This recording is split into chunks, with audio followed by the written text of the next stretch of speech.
ओम शांति। आज की 29 तारीख की मुरली बाबा की ज्ञान मुरली भी है।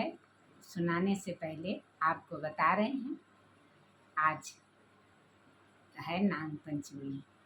तो भारत में नाग पंचमी मनाई जाती है, जिस पर नाग को दीवालों पे 5 नाग दीवालों पर बनाकर उनको फिर सिमैयात का भोग लगाते हैं।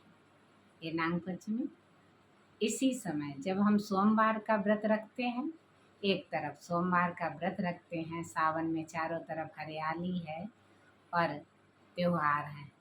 इसके बाद क्या है, गुरु पूर्णिमा आई, गुरु पूर्णिमा के बाद नाग पंचमी आई, नाग पंचमी के बाद सीधे अब रक्षाबंधन आ गया।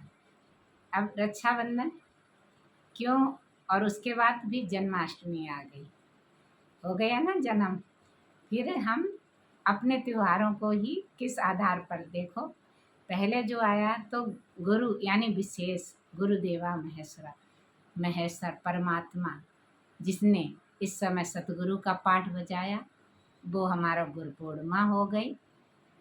और जब बच्चों के ऊपर विषैले विकार के सर्प आ गए तो हम विषैले हो गए। तो बाबा ने तो नागों की भी पूजा दिखा दी कि तुम्ही ने पूजा की तभी इतने विषैले हो गए, यानी कि हम अपने विकारों को बढ़ाते ही चले गए, फिर उसमें फंस गए कि कोई विकार थोड़ा था तो उसे बढ़ाया। जैसे कि कहीं पर हम फंस जाते हैं ना, कोई गलत झूठ आदमी बोलकर, तो फिर क्या करते हैं, उस झूठ में फिर और बड़ा झूठ बोलना पड़ता है, तभी तो फंस जाते हैं। ऐसे ही हम फंसते रहे। तो फिर आ गई नाग पंचमी। तो नाग पंचमी हम अपने विकारों की ही बैठ पूजा करने लगे, और फिर दिखा दिया कि सर्प शिव बाबा के हैं, तो भोलेनाथ पर शिव दिखाते हैं ना सर्प, लेकिन बच्चों पर विकार आ गए तो बच्चे भोलेनाथ शिव बाबा पर बलिहार गए। तो बाबा ने अपने ऊपर, शिव के ऊपर सर्प, जहाँ शिवलिंगी होती वहाँ सर्प नाग दिखाते हैं उनके ऊपर, तो हम उनके ऊपर चढ़ने लगे। वो कहते हैं कि नाग उन्होंने से मतलब शिवलिंग उनके ही हैं सब। तो हैं कैसे, हम विषैले मनुष्य ही जब तमो प्रधान बन जाते हैं, जब विकार चरम सीमा पर कलयुग में हो गए, हम जब उसमें फंस गए, जब विकार को पूछते रहे, जानते ही नहीं थे, मतलब करते रहे ना जानने के कारण। लेकिन इसके बाद हमें पता चला कि हाँ, हम गलत कर रहे थे, अपने ही बैड विकारों को पूज रहे थे। तो दिन पर दिन हमने अपने को गिराने के साथ भगवान ने उठाया और हमारी सच्ची सच्ची शिवरात्रि मन गई। यानी व्रत भी एक तरफ रह रहे हैं, परमात्मा को जान रहे हैं, मान रहे हैं, फिर भी कर्म कर रहे हैं, तो इसे अज्ञानता कहा जाता है। तो बाबा ने यही वैल्यू बढ़ाने के लिए बाबा मुरली चलाते हैं कि बच्चे, तुम्हारी शरीर की कितनी वैल्यू, कब वैल्यू होती है, जब तक वो जीवित अवस्था में है, मरने के बाद इसकी कोई वैल्यू नहीं होती। और हम शरीर को सिंगारते रहते हैं, आत्मा को नहीं सिंगारते। आत्मा का सिंगार क्या है, ज्ञान योग, सेवा, धारणाएं, ये आत्मा का सिंगार है। और आत्मा में ही मन बुद्धि और संस्कार हैं। तो मन बुद्धि संस्कार जैसे बने आएंगे वैसे ही फिर हमें भोगनी पड़ती है। इसलिए अपने संस्कार, मन बुद्धि संस्कार, ये आत्मा की शक्तियाँ हैं, सूक्ष्म शक्तियाँ हैं। इन्हें हमें देखना है कि ये शक्तियाँ कहीं गलत मार्ग पर तो नहीं भटक रही हैं। बस इसीलिए बाबा कहते तुम विश्व कल्याणकारी थे। अब बाबा कहते तुमने जान लिया है कि हम बच्चों को भगवान पढ़ा रहा है, तो अब अपने हम जिन्स को भी समझाओ। हम जिन्स अपने भाई बहन जो भी हैं, माता पिता लौकिक में हैं, उन्हें भी बताओ कि परमात्मा आकर धरा पे कैसे कार्य कर रहा है।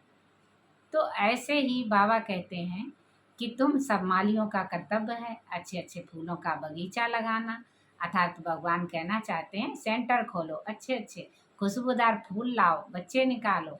जैसे मुगल गार्डन में जो होता है, जो मुगल गार्डन का माली, उसकी पगार बाबा कहते कितनी है, तो भगवान के जब तुम माली अच्छे बनोगे और अच्छे खुशबूदार फूल बनोगे तो भगवान कितनी पगार देगा, देगा ना, ऊंचे से ऊंचे धाम का मालिक। बाबा ने बता दिया कि 8 गद्दियां चलती हैं जैसे माला का सिमरणी दाना। तो बाबा कहते हैं नंबर 1 में तो फिर रखते हैं ब्रह्मा को और सरस्वती को, युगल दाना 108 का जो बनता है उसमें ऊपर में फूल शिव बाबा और इधर ब्रह्मा सरस्वती। तो इस पर भी बाबा ने समझानी दी। और बच्चे जो हैं नंबर हिसाब बनते हैं, 8 भी अपने नंबर के बनेंगे और 16,108 भी बनेंगे। तो एक रुद्र गीता बाबा ने कहा यज्ञ भी है। तो इसमें बाबा कहते हैं शांति स्वधर्म हमारी आत्मा के मूल गुण थे, इन्हें ही भूले, शांति को भूले, अपने स्वधर्म को भूले। स्वधर्म हमारा क्या था? शांत स्वरूप और शांति में रहना था। लेकिन हम लड़ाई झगड़े उत्पात देशद्रोही बन गए, तो धीरे धीरे हम भटकते रहे, आत्मा को भी भूल गए और परमात्मा को भी भूल गए। अब आप फिर से जगाने आए हैं, तो हमारा कर्तव्य है कि अब जो भी सो रहा है सबको जगाना है और खुशबूदार फूल बनना है और बनाना है। कोई को भी कांटा नहीं लगाना है। बाबा ने वरदान भी दिया है कि अपनी सर्व शक्तियों को सेवा अर्थ लगा करके राज सहयोगी सुसहज योगी बन जाओगे। अपनी सर्व शक्तियों को लगाओ, सेवा अर्थ में लगाते रहो, सबको बताते रहो, सबको सुनाते रहो। जो भी त्योहार हैं वे सब हमारी ही हार के कारण है। हम ही ने जीत पहनी है तो हम ही जीत पहनेंगे। पहले पहले आदि सनातन देवी देवता का वृक्ष ही फाउंडेशन लगता है, फिर धर्म वाले बाद में आते रहते हैं। इसलिए आदि सनातन देवी देवता धर्म के गिरने से ही बाबा कहते हैं धीरे धीरे सब धर्म बाद में निकले, लेकिन तुम्हारे बिगड़ने पर सब की भी कायाकला चट हो जाती। तो इस समय ही बाबा कहते हैं कि देखो ना, मुस्लिम लोग होते हैं तो उनमें देखो स्त्री की कितनी वैल्यू है कि ताजमहल तक बना दिया। और हिंदुओं ने क्या बनाया है? स्त्रियों के लिए कुछ बनाया नहीं। यत्र देवता तत्र देवता रवन्ते यत्र नारंत पूजते, जहाँ पर देवता भी वहाँ निवास करते हैं। तत्र देवता रमन्ते अत्र नारद, जहाँ नारियों की पूजा होती है वहाँ देवता भी निवास करते हैं। इसलिए नारी की पूजा करते हैं हम, लेकिन किस हिसाब? मंदिर में जाकर केवल देवी के आगे मांगते रहते हैं। घर की वो कहे नहीं, चक्की कोई न पीसे, घर की जो चक्की है उसे कबीरदास ने दोहा में लिखा है जिसका पीसा खाए। तो यही फिर मर्तबा नारियों का गिर गए और गिरने से भारत, तो नारी शिव की शक्ति है और जब शिव की शक्ति जागृत हो जाएगी भारत फिर से स्वर्ग बन जाएगा। अच्छा, ओम शांति।